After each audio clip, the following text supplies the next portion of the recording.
Oh, it's so much fun when all the faces pop up. It's like a rush.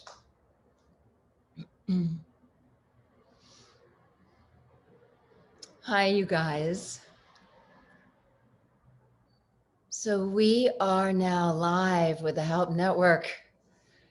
It's so sweet to see all your faces. Just so you all know, I can see you, so I get to look at you when I talk to you. And I have a helicopter overhead, and I hope you don't hear it too much. So I'm just going to wait just a minute or two before we start.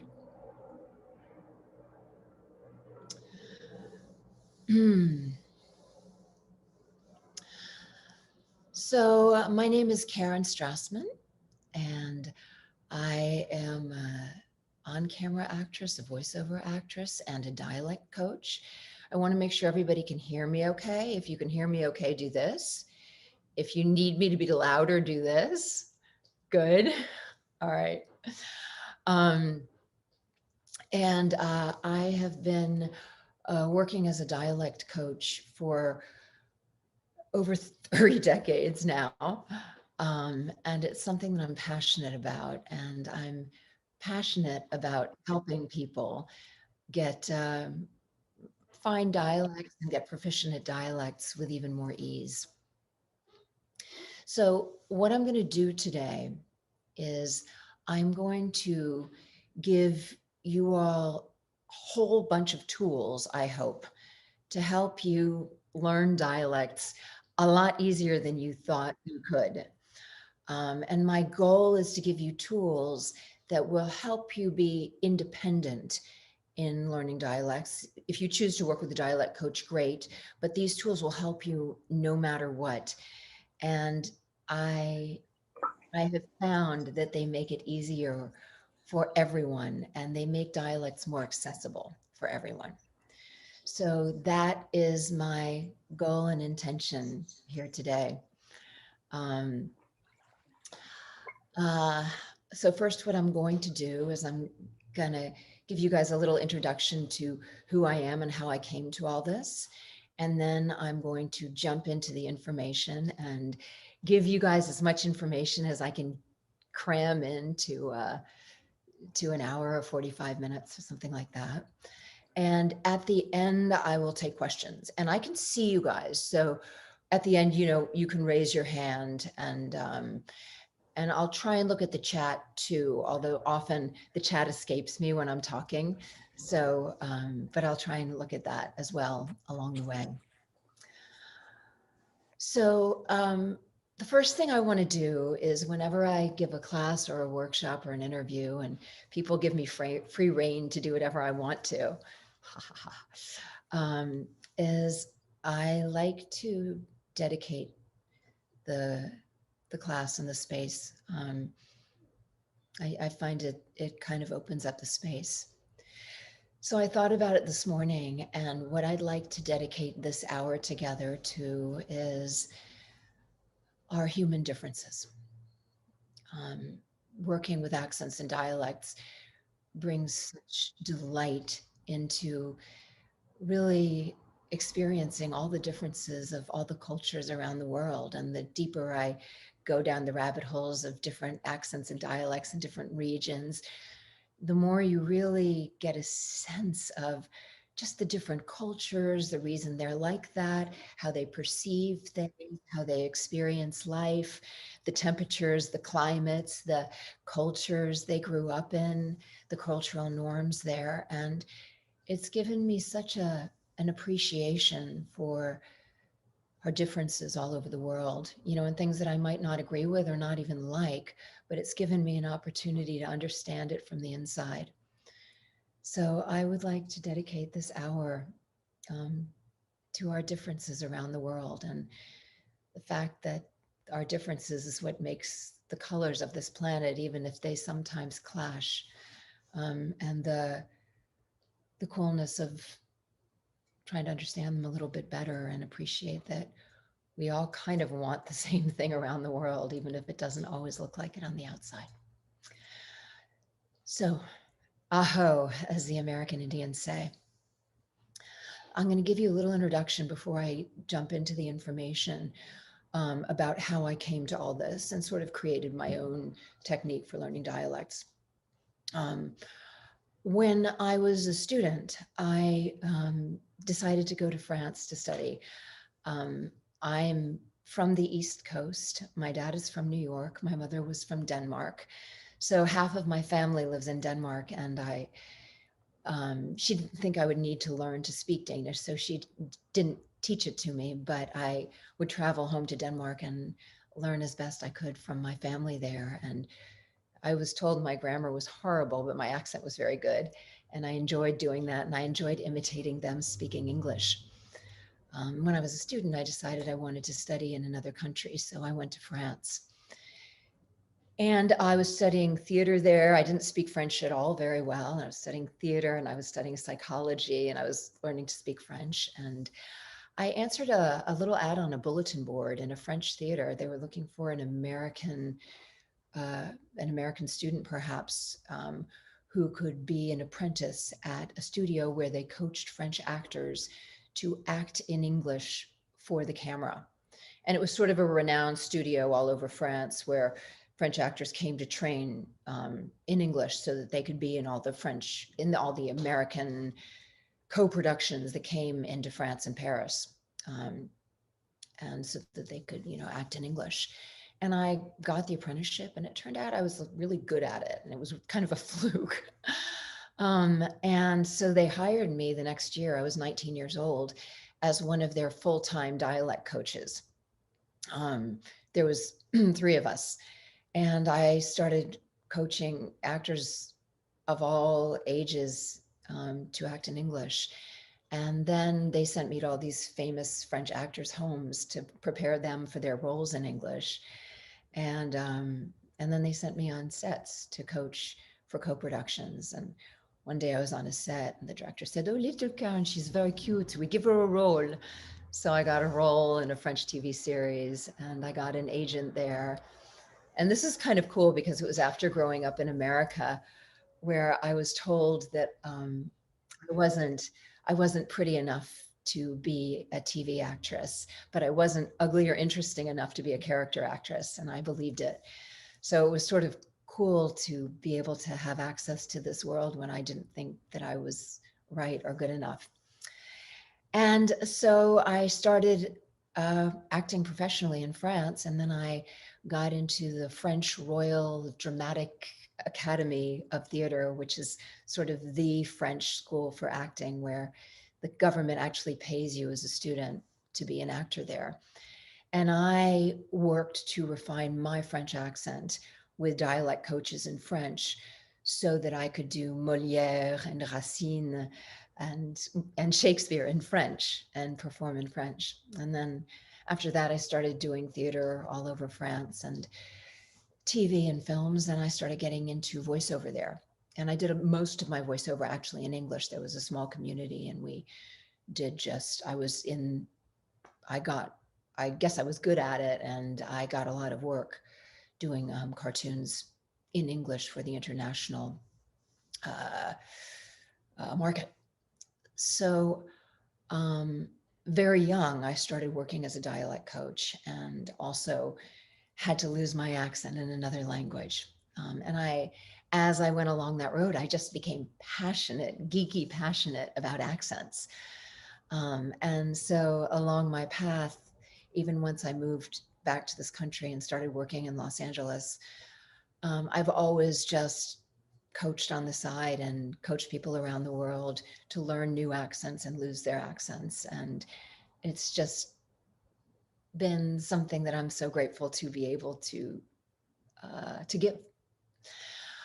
So along my way, I've kind of figured out a lot of things about accents that I found, like, when I went to my high school summer camps or drama schools, that they were teaching phonetics and things like that, and they were trying to help you learn the sounds for various accents. And I found when I worked with people that just teaching the sounds and phonetics wasn't necessarily an accessible doorway into doing accents really well. And I started to figure things out and develop ways to get there, and things that people don't always know about accents to help people access them. And so that's what I'm going to share with you guys today.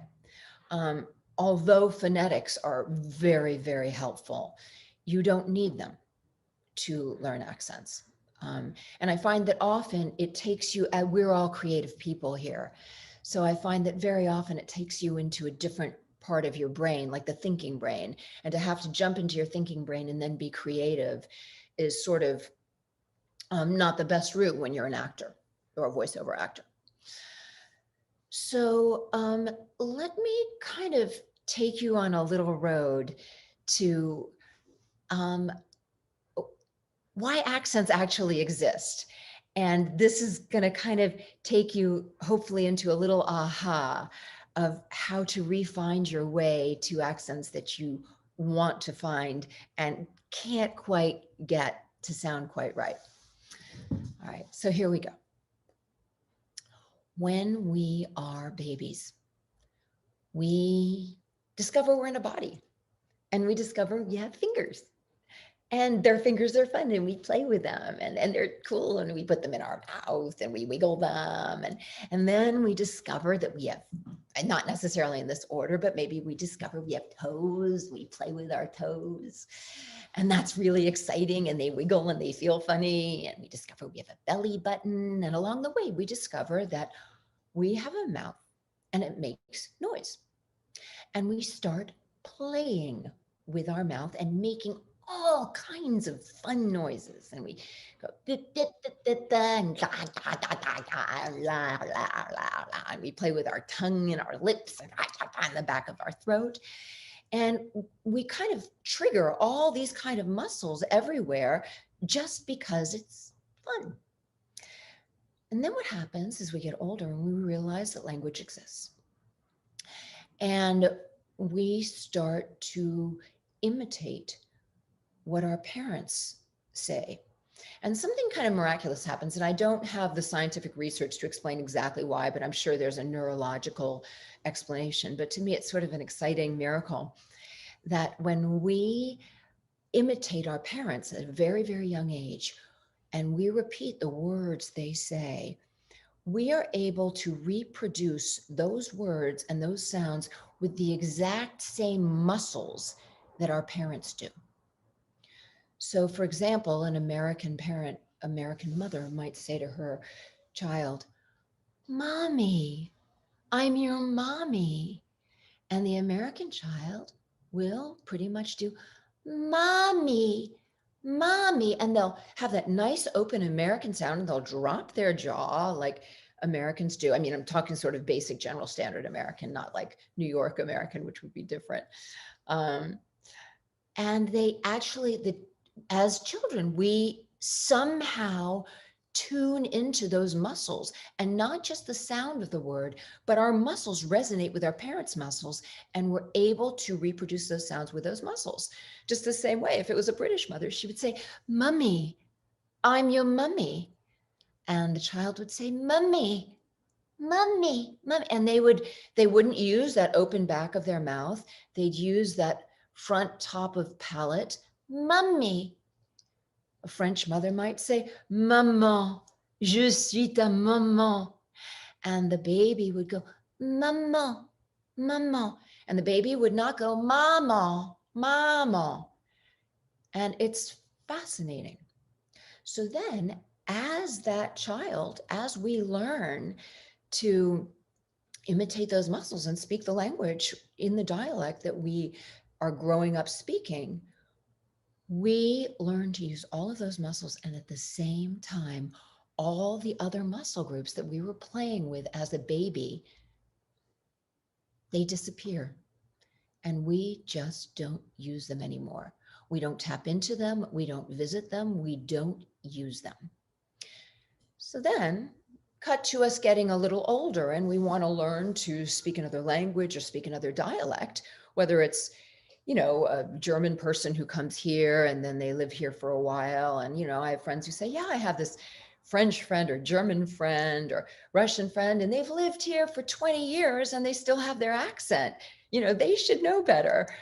And it's because when we try to speak another language or learn to speak another language, no matter how proficient we get with vocabulary and grammar, what will often happen is that, one, we will hear the sounds of that new other language or dialect, and we will hear those sounds through the filter of the sounds that we recognized as a child.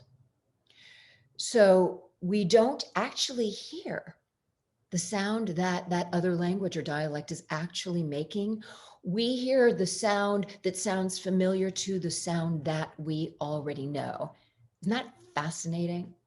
So when we try and reproduce that sound, we are actually trying to reproduce what we think we hear instead of the actual sound that is being made, because our ears have been tuned as children to those sounds. The other thing that happens is when we try and reproduce those sounds, we use the muscle groups that we're used to using to reproduce a sound that is actually being produced in another language or dialect by absolutely different muscle groups. So just an example I like to use because it's so obvious and simple is if you say to a French person, if you say, oh, hello, French person, say to me these words, little sister. And they say, oh, yes, little sister. I say, no, not little sister. Little sister. Not E, but No, so yes, that is what I said, little sister.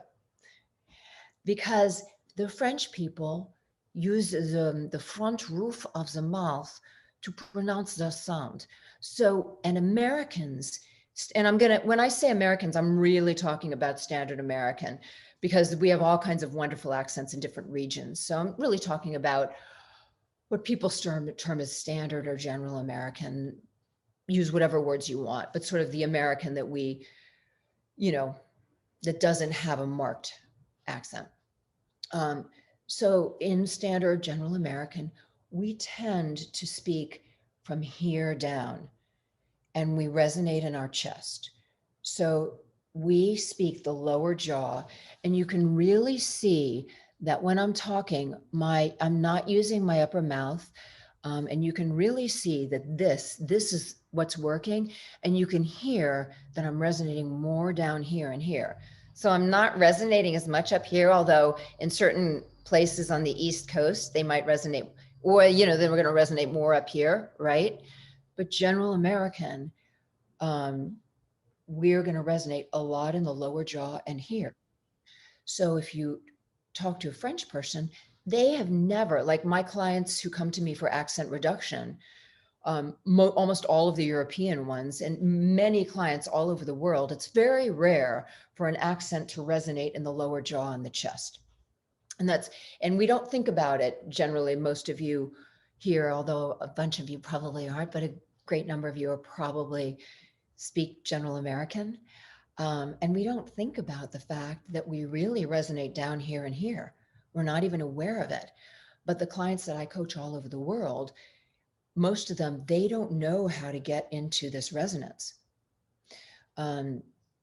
Which brings me to the first thing I want to target. So what I'm going to do now, after I have explained to you why we have accents and why sometimes it's hard for us to imitate another accent because we're going at trying to imitate that other accent with the muscle group that we're used to using. And the fact that we do not know how to activate a new muscle group, and it doesn't even occur to us to visit another muscle group to find those dialects or that language.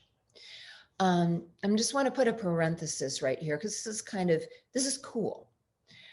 I have been doing this for a long time and I love accents, but I'm not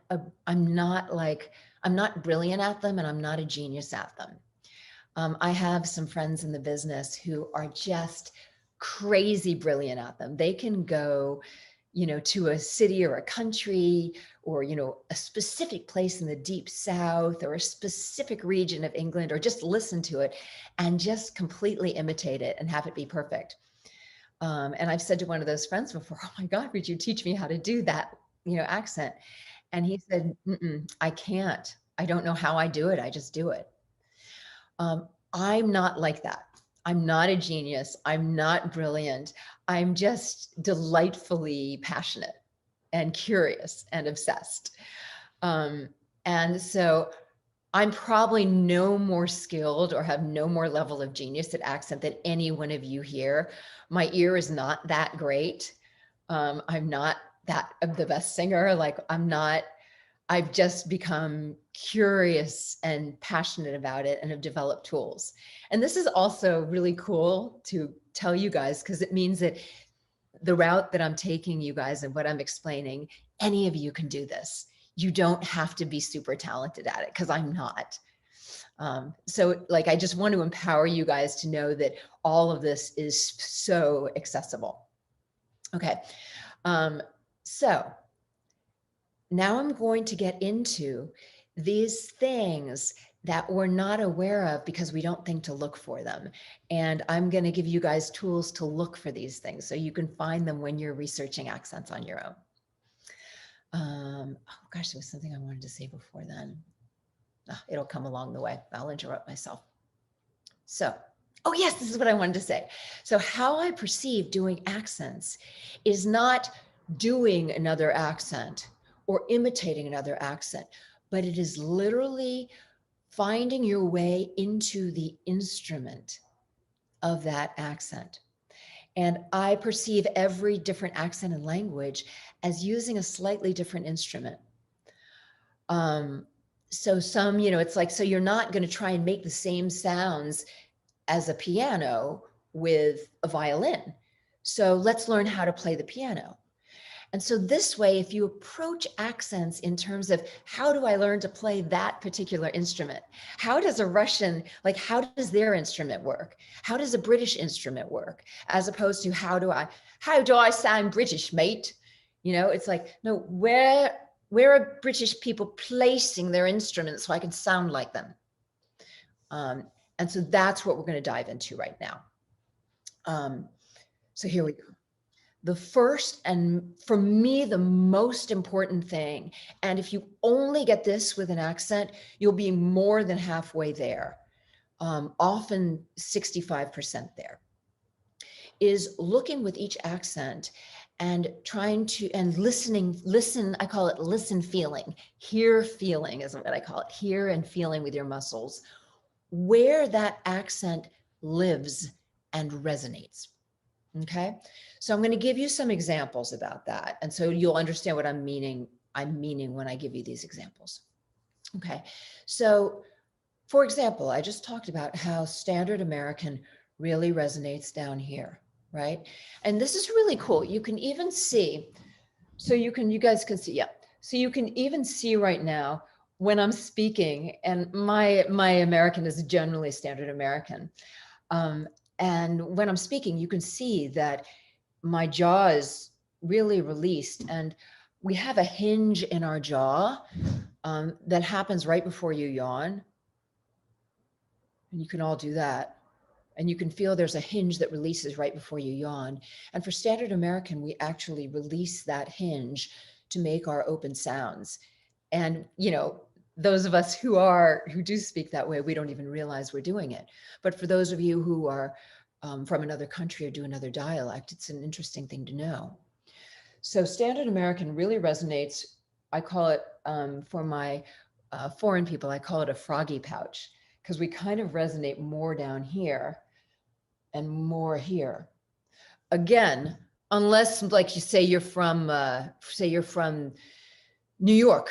In New York, you can really hear that it's much more resonating here, and it's moving through the nasal passage, right? And Southern, it's going to resonate, Southern accents are going to resonate much more on the roof of the mouth, right? But standard is really going to drop here and ground in our chest. So then we're going to look at some other accents. For example, I brought up British. British accent resonates on the roof of the mouth. And the interesting thing is they don't drop their jaw. So if you can really see that, you know, I'm not dropping my jaw, and they're not going to drop their jaw at all. And they don't use these muscles. They don't use their chest muscles. They don't use their chest resonance. They resonate right up here. And you can hear that the resonance goes through the nasal passage, right? And this is really,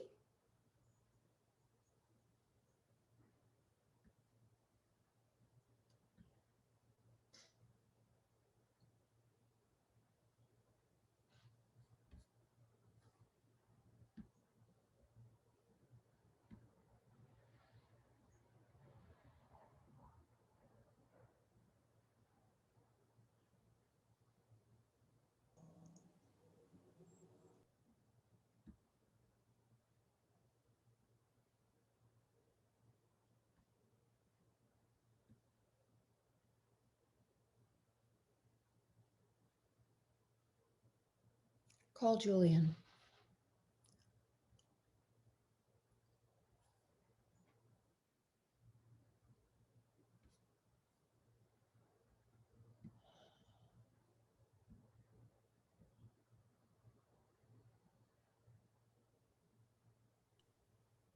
Karen, can you see us? Yeah, can you see me? No, I can't. Can you guys see me? Yeah, I can see you just fine, Karen. How I got kicked off? Totally fine. All right. I'm back. Good. I'm like, where did everybody go? And then I had to tell the thing that I wasn't a robot. All right. So here we go. So British, right? So British, so they don't drop their jaw. They really don't. And as I'm doing this, feel free, whether you're on camera or not, because I can't hear you. So feel free to try all the things that I'm showing you, right? So I have to check how much time I have. All right, good. So they're going to resonate on the roof of their mouth, right? And they're not going to drop their jaw. The number one mistake that Americans make when they're doing a British accent is they drop their jaw. So Americans are like, oh, I'm British, and oh, darling, and oh, dear. And so if you go into because most of you probably play around with British, and many of you do it probably quite well.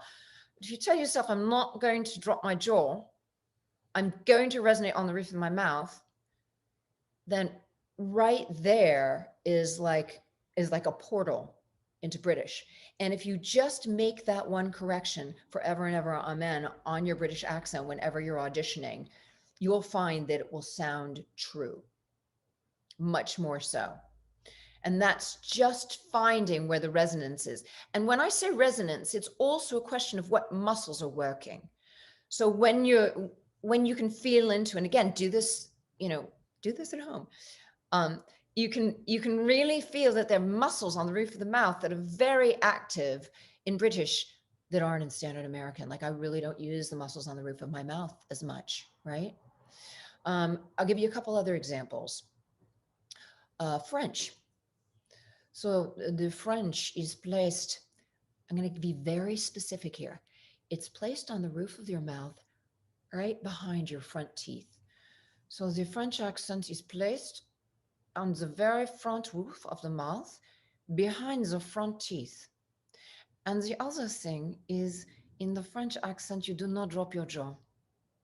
They're very private people.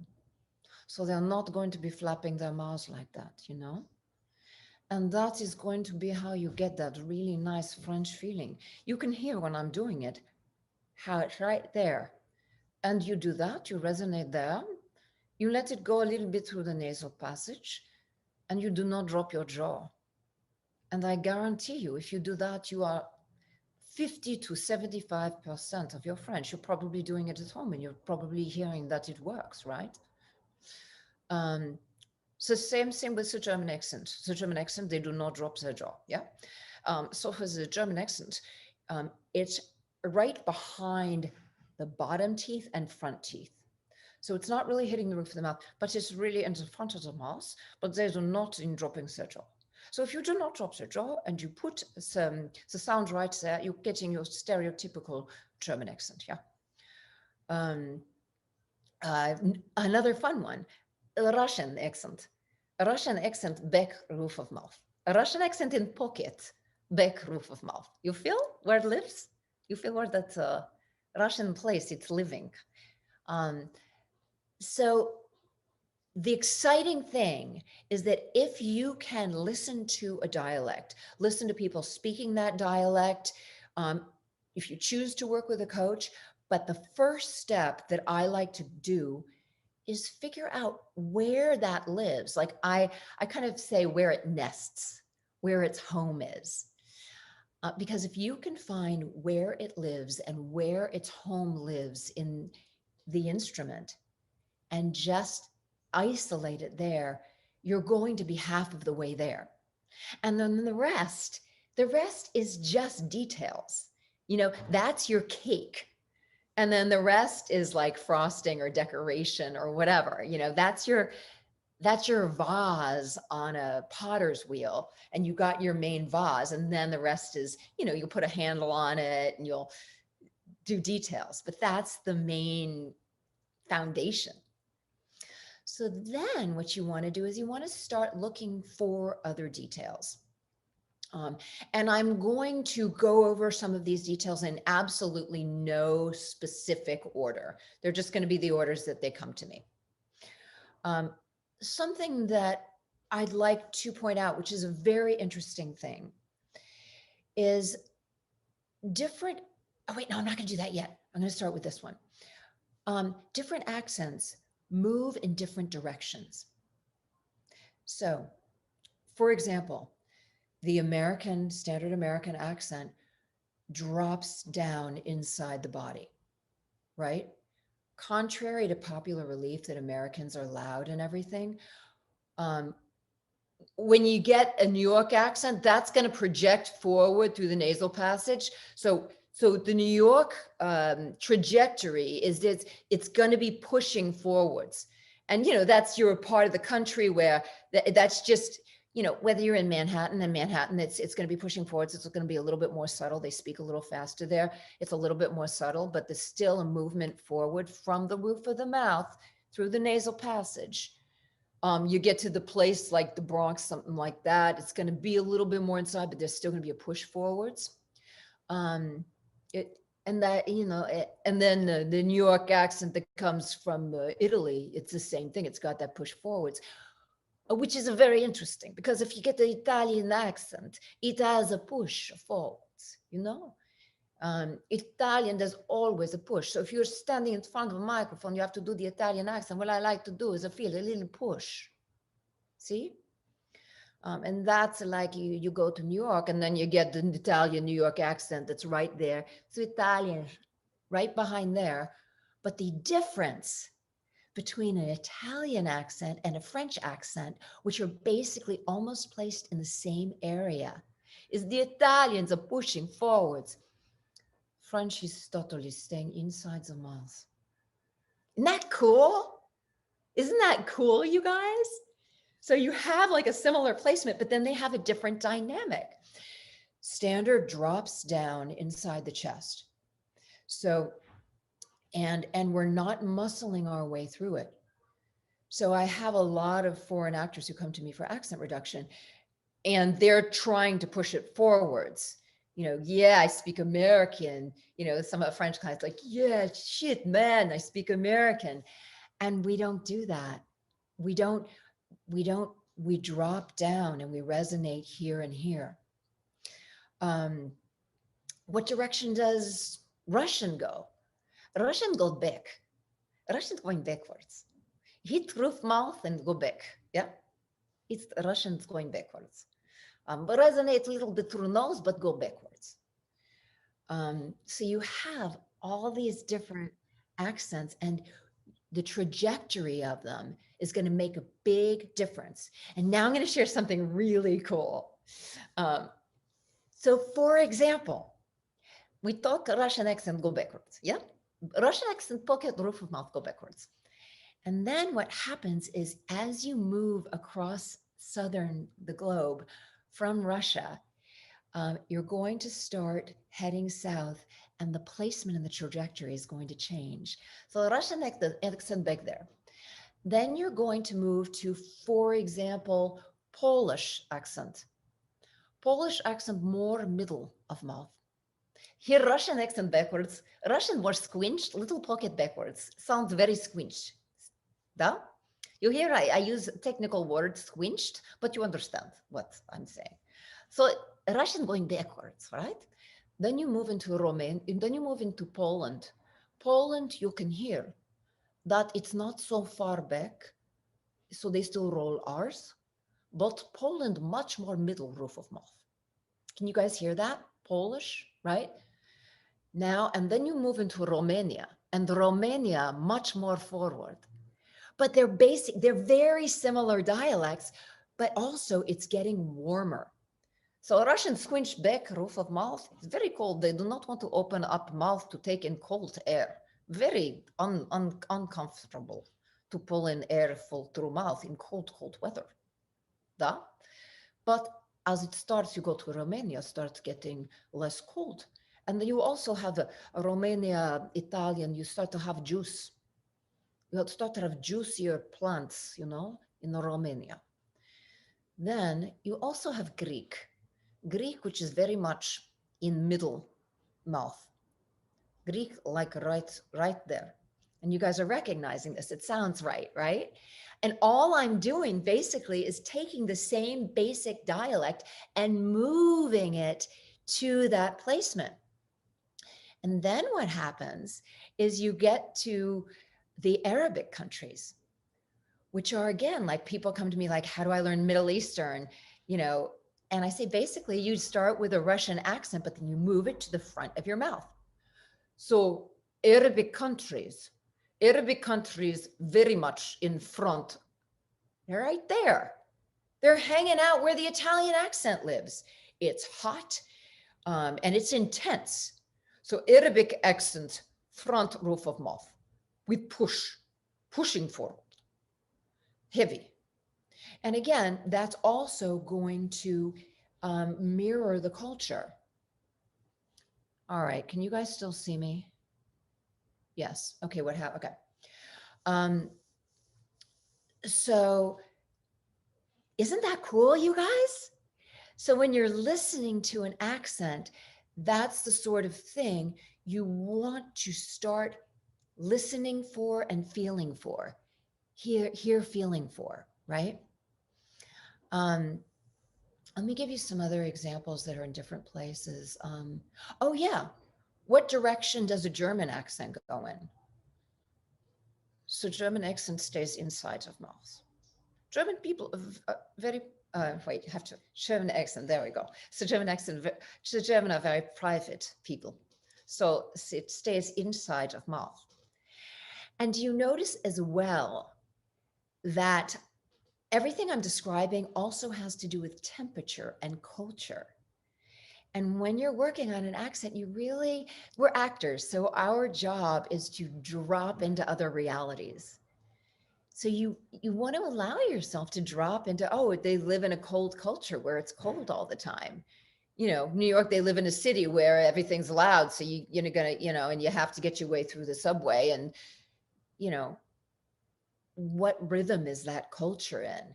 What the German people, for example, so very private people, yeah. And it's a stereotype, but it is part of the weather and things like that.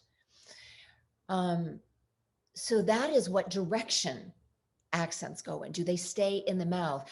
Are they pushed forward? Do they lilt forwards? Do they stay back? What direction do they go? Start listening for that. Another thing that you want to look for is how open are they? What is their flow or non-flow? For example, the French accent is very much a flow. And I have people who come to me and they say, Karen, when I do French, sometimes it becomes German. And sometimes when I do German, it becomes like a French accent. And how do I make it different? And So really, an easy way to do that is to think that the French, it is very, very fluent. Because culturally, you think about it, it is the language of art and beauty and culture and sensuality. So it's very much flowing like this. Now, you get several regions in France where it's not as flowing. Like generally, the Belgium accent is very much more like this. My friends who are from Belgium, they are more like this. But that is normal because they are near where Germany is. So the Belgium accent it's going to be a little bit more thick and choppy. Um, all my dear beloved friends from Belgium.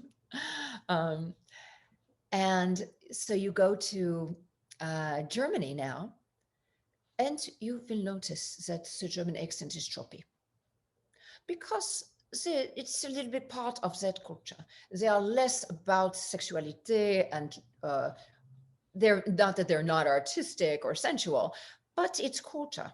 So it's a different culture. So when you do a German accent, you can hear that it is a little bit more choppy, and that will help you be more in the German accent, and that will help you make the difference between the German accent and the French accent.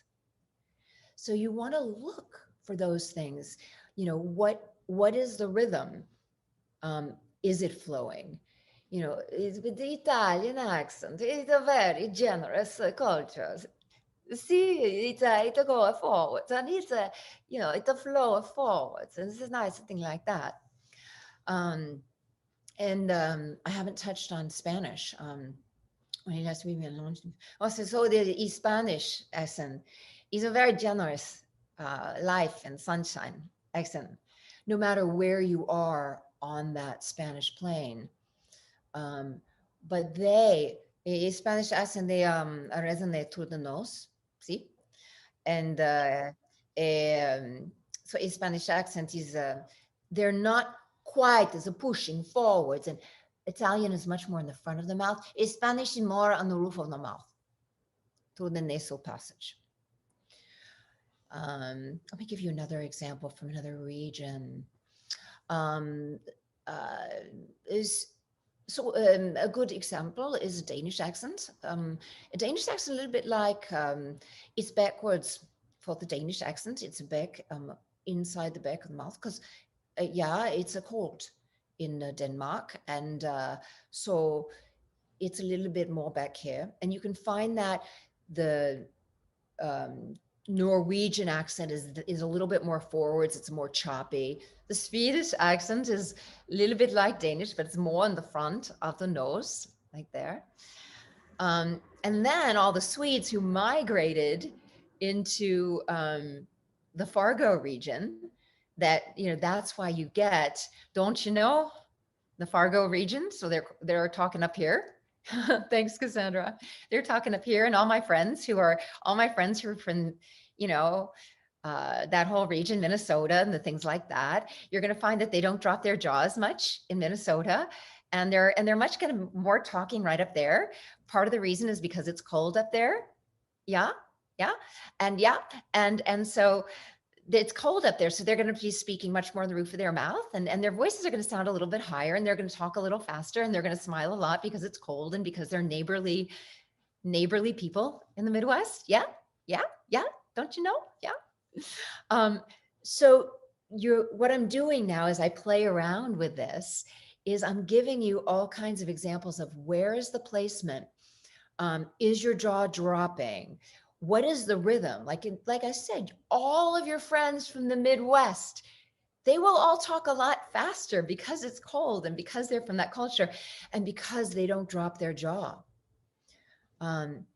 And so you get to start to look at all these things when you're examining a dialect. Okay, here's an point that I was going to bring up before, but I wanted to save it. With a dialect, as an actor, you want to start to perceive where they put their emotions. So for standard American, we put our emotions on our vowels. And we say, for example, God, that's great. That's fantastic. You know, my friend just booked a role. I'll be like, God, that's great. That's fantastic.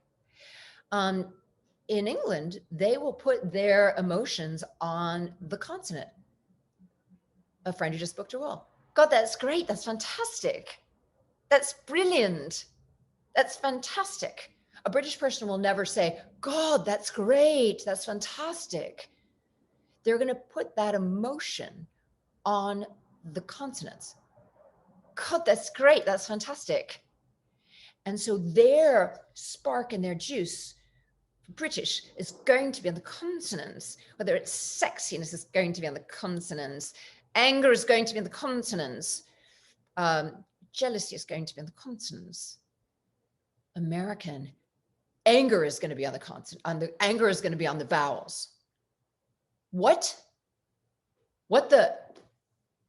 God damn it. And a British person would never say, God damn it. They would say, God damn it. And it's going to be in the consonants. So with French, the same thing with the French. And I see with people who try to do, for example, the French accent, the vowels are squinched like they are with the Russian. So you will hear a French person say, God, that is great. That is fantastic. That is wonderful. They're not going to say, God, that's great. That's fantastic. Because everything is up there. And when I was learning French when I went to France and I was speaking with my American accent, you know, I would say to my French friends, ah, c'est vrai? C'est super. Je suis toute contente pour toi. And I'd drop my jaw and I'd have my French down there. And I had to learn, oh là là, c'est vrai, c'est fantastique. Je suis toute contente pour toi. But all of that got shoved up there. And so when you're doing those accents, it's the same thing with Russian. Russian, they're a little bit no vowels, and they express on consonants. If they're angry, their anger is on consonants. Duh. And so when you have your roles, whether it's for TV, voiceover, video games, narration, you really want to observe. It's the same thing with the German. The German expresses the emotion on the consonants. It stays inside of the mouth, but it is on the consonants. So the Germans are not going to express themselves on the vowels like Americans do. Is all this making sense? Bob your heads if so. Yeah. Okay, good. Cool. I love the thumbs up. Thanks, Veronica. So these are the type of things that you can really listen for and self-coach yourself on. And the more you do it, the better you will be at feeling it. And if you drop into those places when you're working on a role or an accent, suddenly you're not doing the accent anymore, but you're dropping into that. Just like, you know, as an actor, you know, if I drop into a character that's a little girl, I'm going to drop into my own little girl. So I'm going to just drop into the little girl that's inside of me. So I'm not going to do a little girl. I'm going to drop into her. You know, if I'm going to drop into a sort of, you know, controlling person, I'm going to drop into that part of myself to do that role. And the same thing with accent. You're going to drop into that culture. You're going to drop into that feeling. You're going to drop into where they live. Another thing that I find extremely helpful, let me see how much time we have. La, la, la. Okay, when I'm behind the mic, is you can use your hand gestures. What energetic placement does a dialect live in? So standard American, we have a lot of energy around here. And when I talk in standard American, I tend to gesture around here. I don't gesture as much up here. The French accent, they are always gesturing. Quand je parle français, c'est absolument partout là.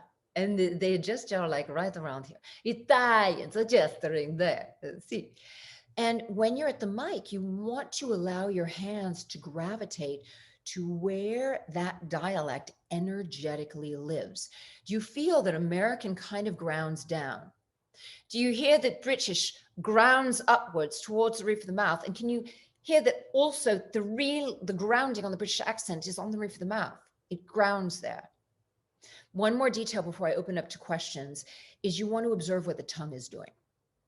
So with a Russian accent, Russian is easy. You see a Russian, very active tongue, very Russian. They like the L's. You can talk like a Russian at home. You can feel the tongue very, very active in the Russian. Da. You can feel with British, the tongue is much, much more active than in American. If you speak regular standard American, you can feel it. I tell my accent reduction clients that your tongue is basically like a dead sea slug that sits in your mouth. Because in standard American, we really don't use the tongue that much. It's like bleh. And that's really important for people who are trying to do standard American. The minute you like give your tongue a Novocaine injection and don't use it as much, you're going to get that open standard American sound. Italian, the tongue is very alive. Italian. So you're going to go tap into these accents and listen and go, what's that tongue doing? Yeah. So if you don't have a chance or the money or whatever to work with a dialect coach and you have an audition in a dialect, or you're working in a dialect and you're pretty good at it, but you're like, it needs to get better. These are all these things that you can look for. And you can go onto YouTube and listen to people who are like doing an interview in English, but they have an accent, you know? Like I like to listen to, you know, TV or movie stars who are being interviewed in English and hear what they're sounding like. There is a website, I always forget the name of this website. If you Google, somebody can put it up at the chat because I'm sure some of you know it. If you Google the word idea and dialects, you will come across an amazing website. I know one of you probably knows it, just put it in the chat for everybody. You will come across an amazing website where they have people from all over the world talking in their dialect and reading there it is, dialectsarchive.com. Dialectsarchive.com. Thank you, Rebecca. Thank you. Hi, Rebecca. And that is gold because you can hear people from all over the world speaking an American dialect, and they will read a text. There's two of them there. One is called Comma Gets a Cure that has all the sounds in all the dialects. And you can literally print up that text and you can transcribe what they're doing on there. And you can learn, if you start to listen to where is it placed, what direction is it going? And then another thing I like to do if I'm really, you know, really working on a dialect is I like to watch movies with people speaking that dialect. Like I had to, in a feature film I did a couple of years ago, I was playing this Northern Irish woman from Northern Ireland who's dying of cancer. And I wanted to really get that dialect very specific. And it's very different from the Southern Irish. And I just rented movie after movie shot in Northern Ireland.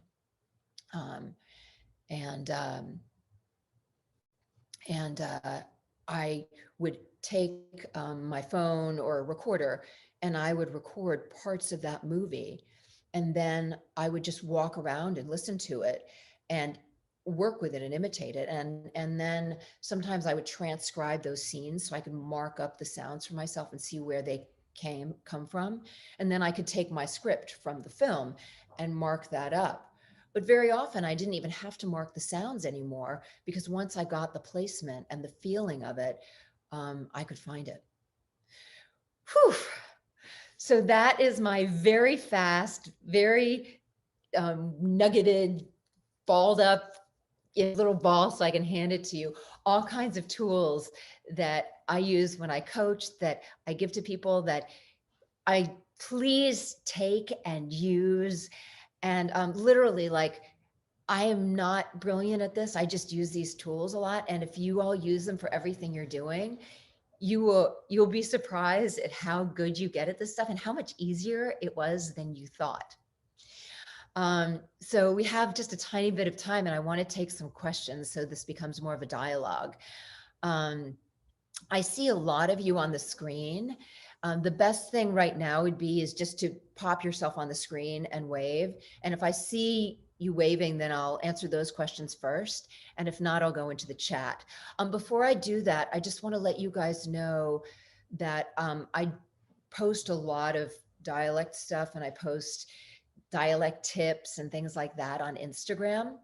And my Instagram is at Karen Strassman. So if you ever want to check in, I try and post, and then you'll also see pictures of my cat and, and then my heartfelt philosophies about life. So you'll have to put up with that, but you'll also get some accent tips here and there if you want to follow. All right, let's get questions. Just wave your hand. And if I don't see hands waving, I'll go into the chat. Any questions? Hey, Jeff Burns. Tessa Markle, I see you. Question? Yeah. Are you willing to share your email address as well if we want to do like a coaching thing? Oh my goodness, of course. My email address is Karen Strassman Coaching @gmail.com. Thank you. And I'm going to be giving 2 classes with the Help Network. And we've talked about it with Julian and the Help Network. And we decided just to focus on 2 different accents, and I'm going to do 2 different classes. And I'm just going to do accents that are fairly easy to learn, that you can basically learn in a 3-hour class and get strangely good at, like surprisingly good at in a 3-hour class. Or if you already do it, I'll help you get better at it. So we're going to do 1 class with a French accent and 1 class with a Russian accent. And if those are successful and people want to do more, or there are requests for specific accents, I'm happy to do those as well. And Julian will post, will send, I think he has you guys, everybody who's signed in, he'll have emails and he'll send that out, and he'll send it to his mailing list. So if you guys want to go on the Help Network and sign up for the Help Network's mailing list, then you can get all the information about the classes that I'm going to do with them and all the other classes that they do. And be part of, they just have such a beautiful community. And they're really about empowering actors and giving you guys information and like doing free things like this. The specific dialect classes will be paying classes. And we'll have that information for you and they'll send that. But you can, and I will post everything I do on my website, which is just www.karenstrassman.com. Okay, more questions. And Julian, you can post, Julian, if you want to post any information up here for people that I haven't included so that they see that, please do that. All right, more questions. Nadine, hey lady. Hey. Off of that other one, you said that Russian and French are kind of the easier ones to do. What would you consider like a really hard advanced accent or dialect? That's a good question. And I think that it's different for different people, because I think people have different proclivities for different accents. Yeah. Like for some people, the Australian and New Zealand accents tend to be a little bit more difficult to get them right. And then for some people are like, they do Aussie with their eyes closed, standing on their head. But for a lot of people, they're like, oh, that's a little bit more difficult. Interesting. Yeah, Aussie is a little more difficult too, because they have that placement for British, but they also have a much more open jaw. And so people who do British well or Cockney, it kind of, how do you get that specific? So that tends to be a little bit more complex. This is a good example. North African is such a beautiful accent, North African. And I've done that for various roles and TV auditions, and it's just beautiful, but it's very complex. So that's the kind of thing most people don't pick up. Most people don't pick that up in 3 hours or in 2 hours, unless you're Dave Mitchell. So yeah. Cool. More questions. More questions. Yes, Lucian. Am I pronouncing your name right, Lucian? Yeah, yeah, Good. exactly. That's I correct. see that. I So, see that with my French background. I sorry. think Lucien. So I Give have a give me a question. question. Yeah. Like, what about Jewish? Like, where does that, if it's a Jewish accent, where would that fall to? So there are many different kinds of Jewish accents. Um, so it just depends on what part of the world they're in.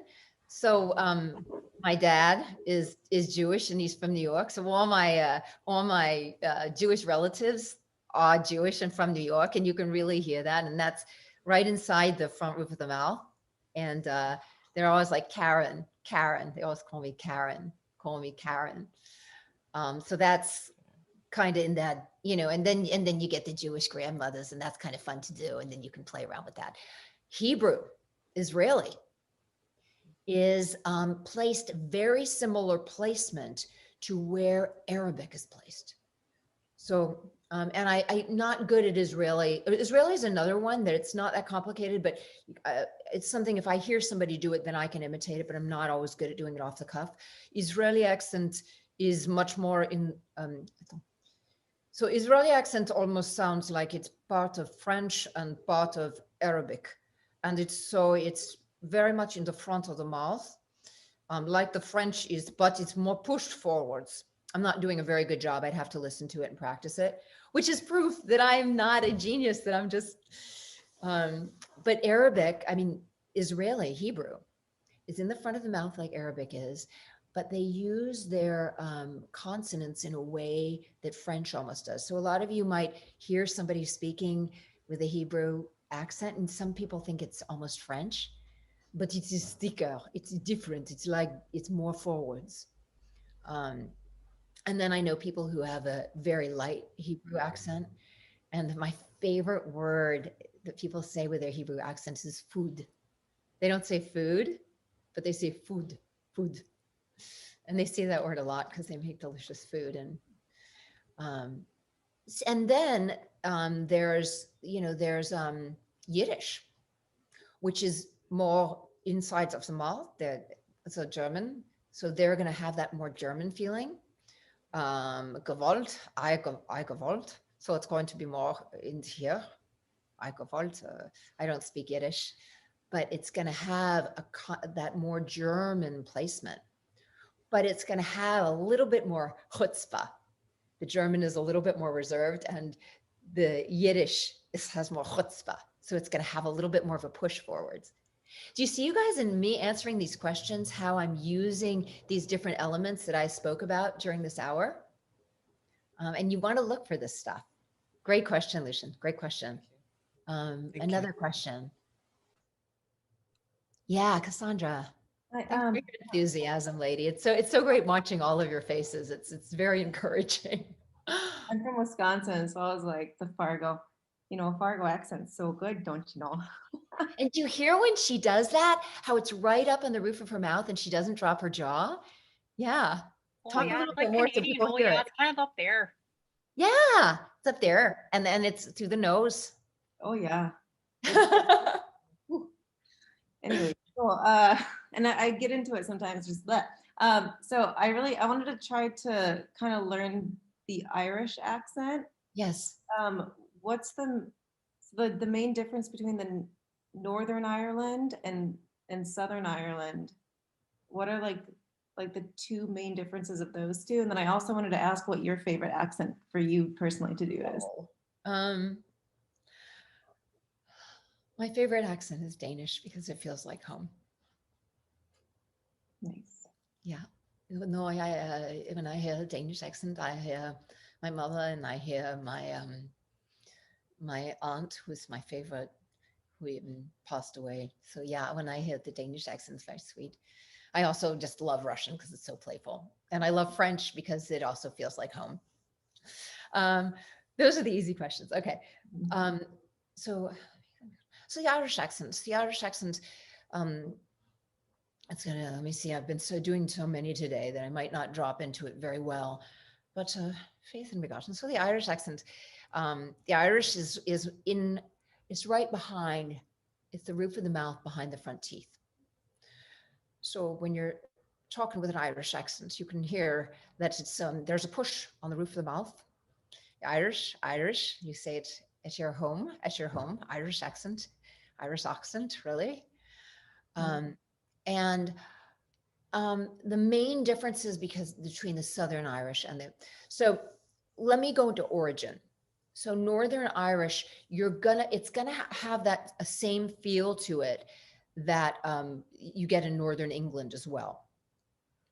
The Southern Irish accent, it's going to be, and I'm not dropping into it well right now, but it's going to be, it's going to have much more of that typical stereotypical lilt, you know, the Lucky Charms and Green Clovers and that sort of thing.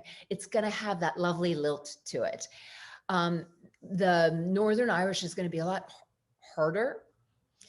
And there's a couple specific sounds that are very different that I really focused on when I did this film. I'm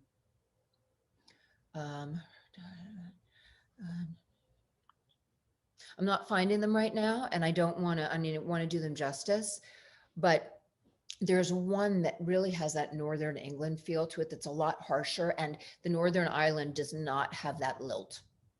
It doesn't have that sort of, it's a lot, it has that working class feel to it. So you will be able to feel into that culturally. It's really frustrating me because there's a very specific sound. And I just haven't touched into Irish in the past 2 weeks, so it's not forefront with me. But another day I will, once we hang up from this, I'll find the sound and, and I'll try and like telepathically get it to you. Yeah. Thank you. Yeah. Julian, you're going to have to stop me because I'm going to keep taking questions until you tell me to stop. Give me another question, somebody. Any other questions? Yeah. Mayo? Yeah, Mayo. Mayo. Hey. Hi, so I'm from Japan, but I've been in US for like many years. And I get asked so many like, can you do Japanese accent? Can you do Asian American accent? And I'm like, what is the Asian American accent? That's the question. It's a good question. I'll tell you, that's a great question, you guys. And this is going to be really helpful for when you need to do an accent, but do very little. Okay. So what would be considered an Asian American accent would be somebody who grew up with parents who spoke with the Japanese muscle group. Because what happens is even if somebody who grows up with Japanese parents grows up in America, their parents are going to be talking to them when they're babies with the Japanese muscle group. So what's going to happen is as babies, even as they learn to speak American, they are going to speak American with those muscle groups. So this is going to be incredibly politically incorrect. So bear with me and I apologize. Japanese accent, at stereotypical Japanese accent, they're going to be on the roof back of the mouth. So Japanese accent going to be more back roof of mouth. You hear back there. So the Japanese accent do not use their jaw down here and they don't resonate in their chest at all. So when you get somebody who did not grow up speaking Japanese, but their parents use that Japanese muscle group that they physiologically mirrored when they were growing up. So you're going to get somebody who's going to be speaking more on the roof of their mouth. So even though they are speaking American, you can hear that I am speaking American, but I'm speaking a little bit, there's a rhythm like a little bit more choppy. So my Asian friends, a little bit more choppy than regular American, and they're more speaking on the roof of the mouth, right? So they're not speaking here and here. It's not down there, but literally the grounding is on the roof like that. Does that make sense?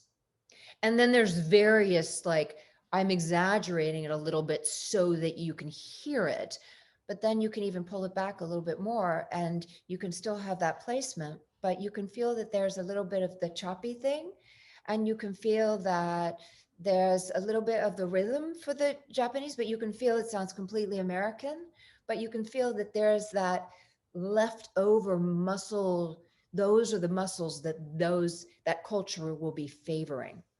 Does that make sense to you guys? Mayo, is that an acceptable answer and not offensive? Let me check what our time thing looks like. Where are we?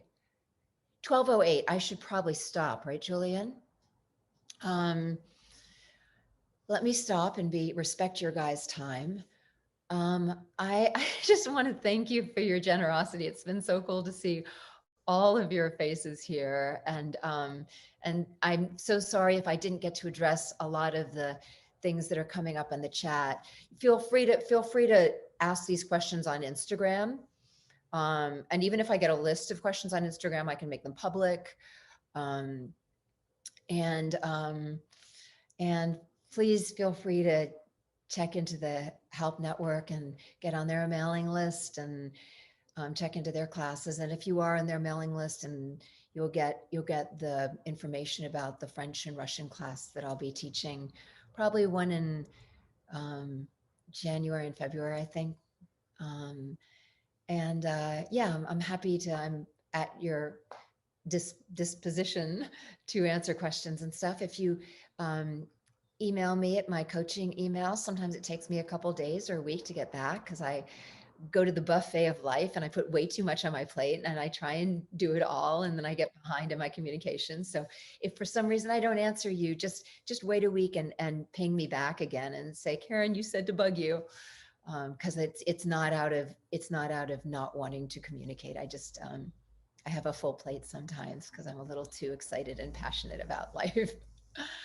I send you all the best energy for booking, for your work, for being able to fall into delightful play, to bring your passion for what you do to the mic and to everywhere you go, and to have that delight and passion and play be contagious. So we can do our job of making people feel things and smile. And I'm just feeling your guys' presence in your souls, and I'm honored that you took this time to hang out together. And I hope something I said here was useful to you guys. So I'm wishing you a beautiful day and a beautiful week. Take good care. Bye, you guys.